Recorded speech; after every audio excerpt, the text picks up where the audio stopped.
দেখো আমাদের কোচ নির্দেশ দিয়েছেন যে অ্যাভারেজ এজ বড়জোর 25-এর বেশি যাবে না। ধরো কেউ বিদেশি যদি 27-28 হয়, আমাদের যে বিকাশ রেমসাঙ্গাদের এজ যদি ধরা হয়, আমাদের এজ 25 হবে, যেটা আগামী 3 বছরে আমরা একটা ভালো জায়গায় আইএসএলে শেষ করতে পারি। যেভাবে আমরা আই লিগকেও গত 3 বছর 4 বছর ধরে একটা টার্গেট নিয়ে গেছি, সেইভাবেই আইএসএলে আমাদের ওই টার্গেটেই আমরা যাব, যেটা কোচ এবং আমাদের বাংকার হিলের থেকে যারা আছেন দীপক দা, কানিক্স ভাইরা সবাই একই সাথে এই একই প্ল্যানিং একটা হয়েছে।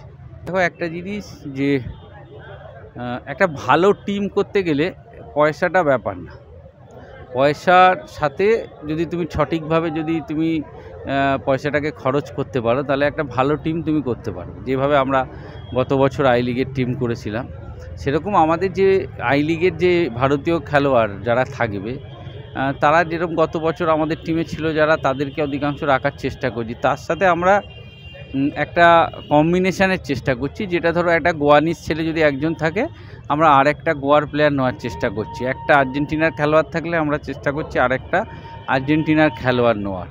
আমার কাসিমভ যেহেতু আছে, কাসিমভের রাশিয়ান ভাষা, আমাদের কোচেরও রাশিয়ান ভাষা, সেহেতু কাসিমভের অত আমাদের সমস্যা নেই। কিন্তু যদি জোসেফ আর্জার সাথে আমরা যদি আর একজন আফ্রিকান প্লেয়ার নিতে পারি স্টপারে, তাহলে সেটা আমাদের ভালো হবে। আমরা চাইছি কি, যেরকম নর্থ ইস্টের যে গ্রুপটা আগেরবার আমাদের মানে ভালো সার্ভিস হয়েছে, মানে হিট হয়েছে, সেটা কি এই টিম বিল্ডিংয়ের এটা একটা বড় ব্যাপার। মানে যে একটা টিম হতে গেলে একটা টিমের মধ্যে যে বোঝাপড়া, যেরকম আমাদের জুডিকা, ডেভিড, বিয়াকা, এডিঙ্গা, স্যামুয়েল, এদের একটা আলাদা বোঝাপড়া ছিল। আবার বিকাশ, জেমসদের আলাদা বোঝাপড়া ছিল।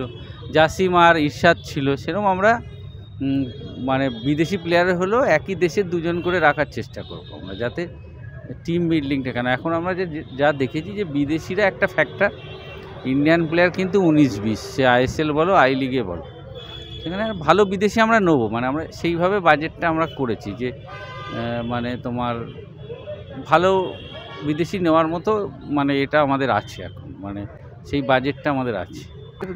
একটা কথা হয়েছে টেন্টেটিভ, যেহেতু জুনের 1 তারিখ ভোট, সেহেতু 1 তারিখ না হলেও জুনের ফার্স্ট উইক থেকে আমরা কলকাতা লিগের টিম প্র্যাকটিসে নাম।